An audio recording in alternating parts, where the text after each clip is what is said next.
Welcome to Backyard Flying. I'm your host, Josh Esser. On this week's episode of Backyard Flying, my sister Denise, who lives in North Carolina, comes to visit us in Edmonton.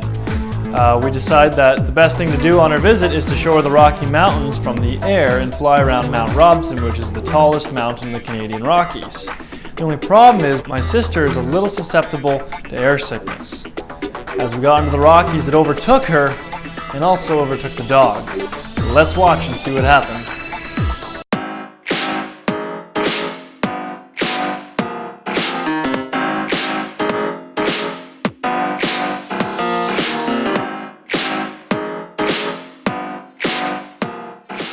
My name's Denise Esser. I am Josh's oldest and I like to think most favorite sister.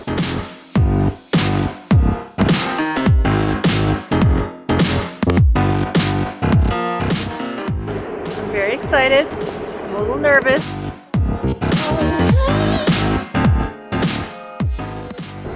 I get motion sickness like a big pansy, so I'm hoping that I will not feel the urge to eat my cookies all over this airplane.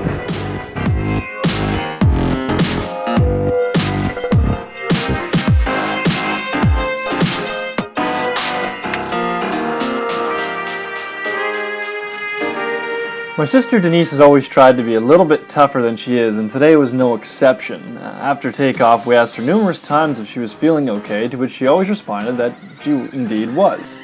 As you can see here, looking at her face with her eyes closed, she was not okay, although we couldn't really see this.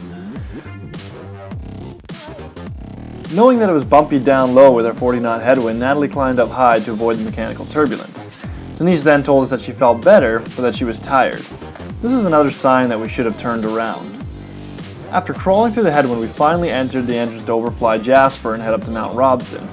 As soon as we entered the valley, the 40-knot headwind coming off the mountains was too much for Denise and too much for Walter, who decided to puke right in my lap.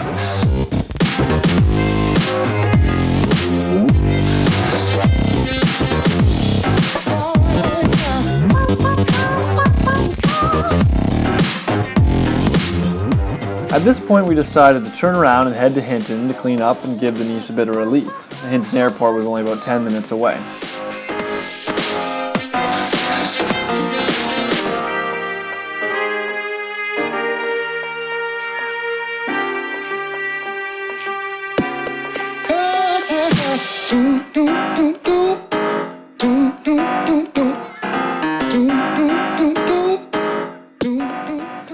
Once on the ground, we could only rest for about 40 minutes as we had to get back to Parkland before dark. As Parkland is a new airport, it doesn't yet have all the amenities like lights installed yet. On the way back, Denise opted to sit in the back seat so she could rest easier, and I hopped up front to fly this leg home. Now, I've been airsick before, and I have to say, for Denise to crawl her way back into the plane after only 40 minutes on the ground is a pretty big feat.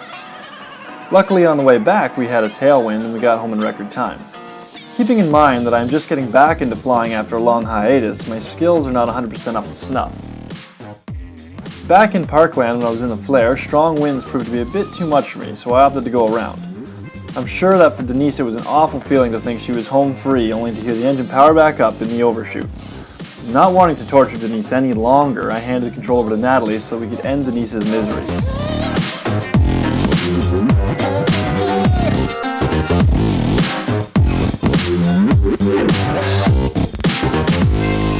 So the moral of the story is there's a lot of reasons you should divert, and one of them may be that you have airsick passengers. Now in our case, we didn't have to go nearly as far as we did to realize that Denise wasn't feeling well. She was giving off all the signs, even though she was telling us she was feeling okay.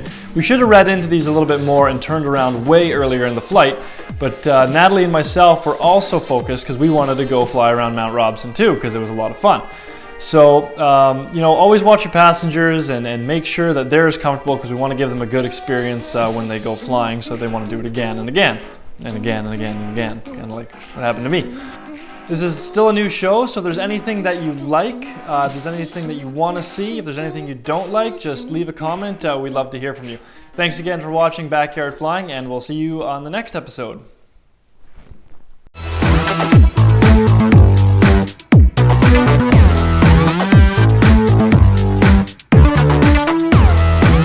It was awesome.